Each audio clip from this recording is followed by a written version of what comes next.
Well, I don't seem to have lost the knack. Got it lit this time. And it's staying lit. Let's see if we can keep that way.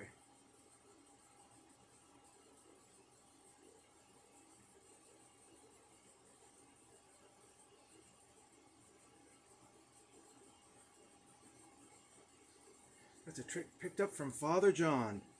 A Parson's Progress. He puffs, puffs, puffs, puffs, puffs, and it stays lit for a while so we can talk a bit. Because Father John always has a lot of stuff to say, and it's all fun to listen to be quite honest. A Parson's Progress. Check him out.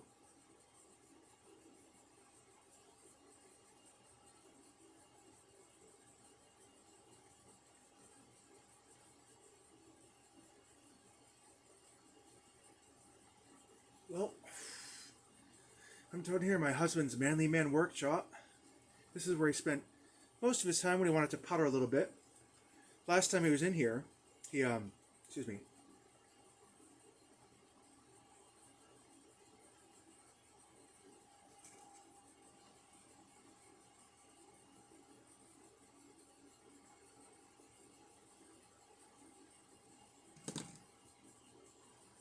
Last time he was in here, he got a little dizzy, fell on the floor, and he crawled over to the phone to call up the hospital to, call an ambulance. It was like the old ad, help, I've fallen, I can't get up. And I was on a turn, I was in between two turns, and I knew none of this. So all of a sudden I get home, and the workshop's open, the lights are all on, and didn't know what was going on.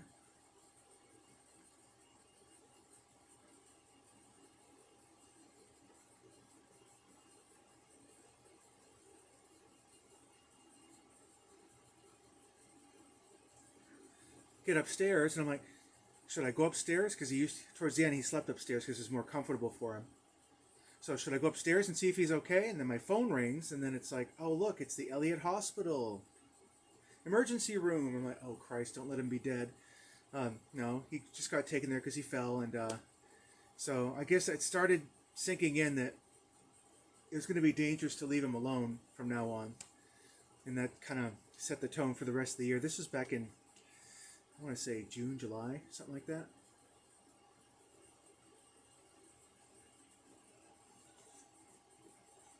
This whole year has kind of sucked, let's be honest.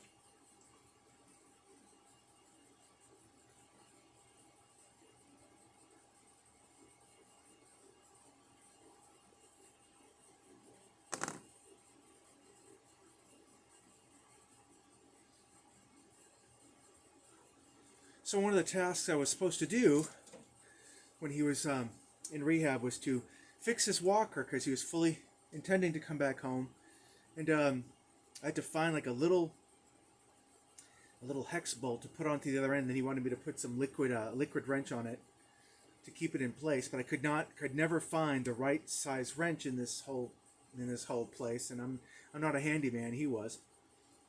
I mean, he taught me a lot of stuff. Basic stuff, you'd say.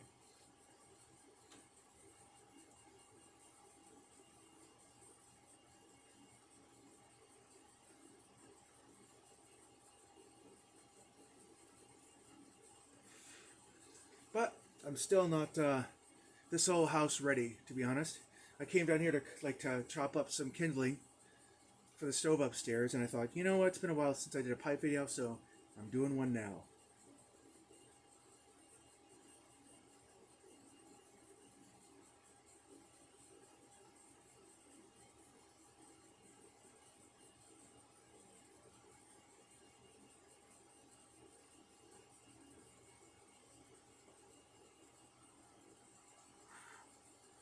All of those of you who have kept in touch in the wake of the bereavement, I really, really appreciate it. Come to find out, I visited my sister a couple days ago, and then we come to find out that she had pneumonia and had to be taken to the hospital at 6 a.m. the next morning. So I was just kind of waiting to see, am I going to hear news that she's deceased now? That kind of thing, because that's the kind of year it's been.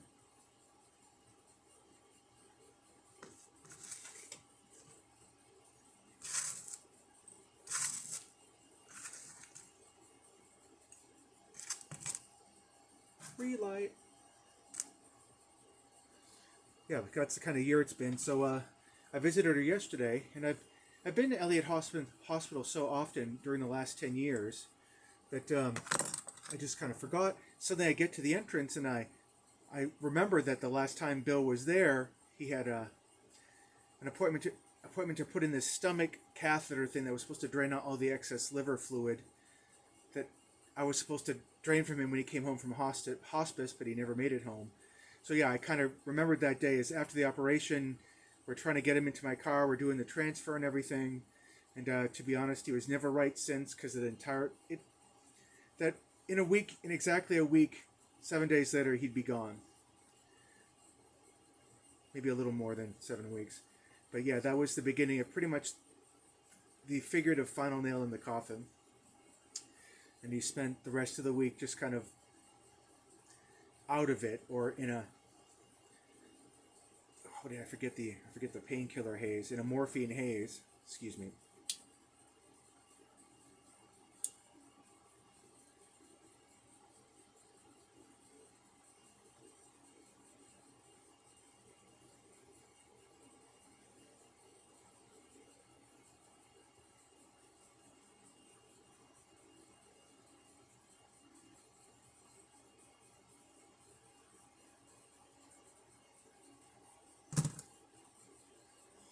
So that brought on some tears, as you can imagine.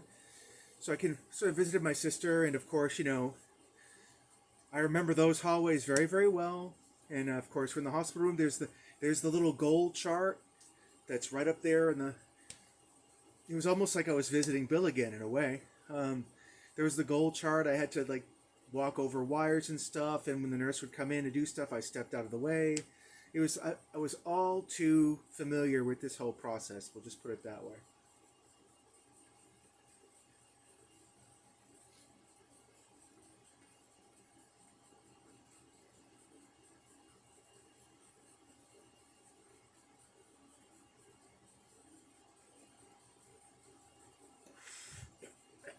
So my sister appears to be recovering. She's expected to be home tomorrow, so I hope God, the nature, Mother Nature, the universe doesn't have any unpleasant surprises waiting for me, waiting for us.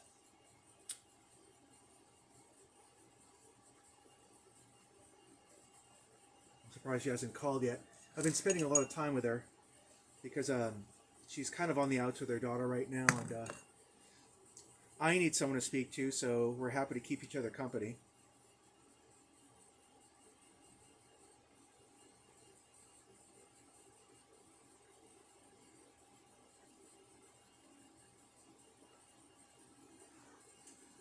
My Christmas cards have slowly been coming in. I'm hanging them up on that clothesline thing. That's the only Christmas tradition I keep because the cards serve as a decoration.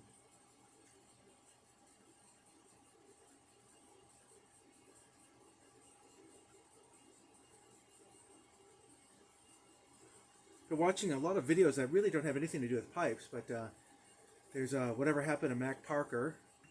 I guess you could call him I don't know. You can't call him a traditional influencer because he's basically he's gone on there to basically tell you about the stuff he learned in prison. And it wasn't no, he's not like this Danny Trejo guy with all these tattoos or anything like that.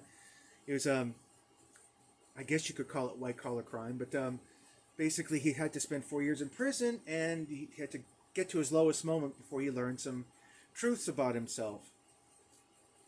So that's always an interesting listen. He's kind of sort of my neighbor. He's up in Vermont.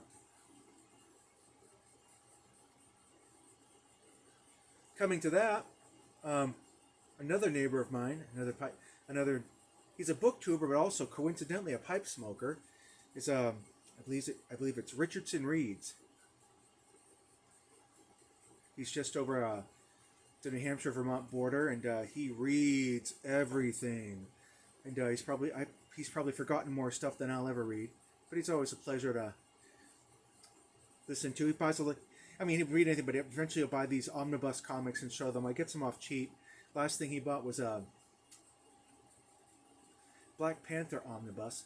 Black Panther is not one of my favorite characters, but hey, at $30 for a gigantic book that should cost like $100, I mean, who wouldn't pick that up as a bargain?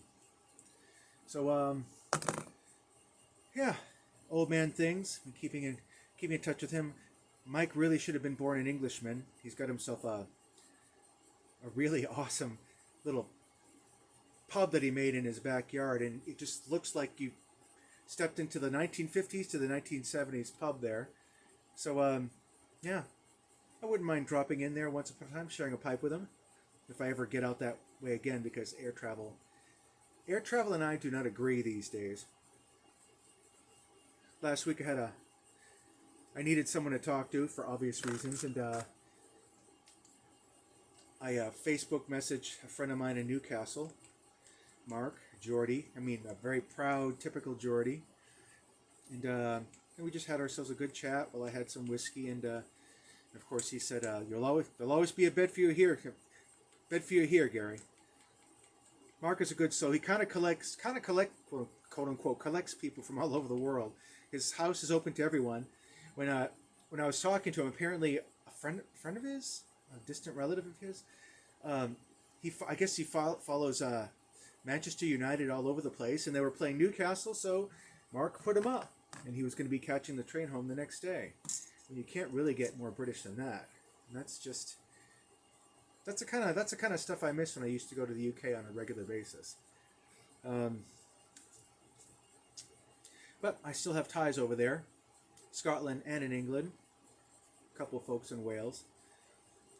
It's weird because it's sure. I mean, it's you have the culture, you have the far older culture than us, but you have the culture there that goes back hundreds, if not thousands of years, that they're the latest generation of, but yet you really don't have to worry about a language barrier to get past to start to understand their national character, which helps quite a bit. So I'm very proud to think of them as my cousins. I can speak French, and I'm very happy to speak it when I go up to Quebec. And but that obviously needs practice. But yeah, I just sent my Christmas cards up to them recently. Listen, I'm rambling, and I don't want to bore you or anything like that, but I just wanted to pop on and say hello, have a couple puffs of a pipe of this now defunct tobacco called, from the Norman Rockwell line, I believe Pipes and Cigars had it first, so I should have smoked Santa Surprise. But yeah, they had a whole bunch of them once upon a time, and now they seem to be defunct. So, I hope you're all well. Take care of yourselves. I'm going to go take a shower, put another log in the fire, and I don't know, maybe have a whiskey, maybe write a letter. Hard to say. Maybe send out a couple of straggler Christmas cards. Who knows? Take care of yourselves, folks, and we'll speak to you soon. À la prochaine.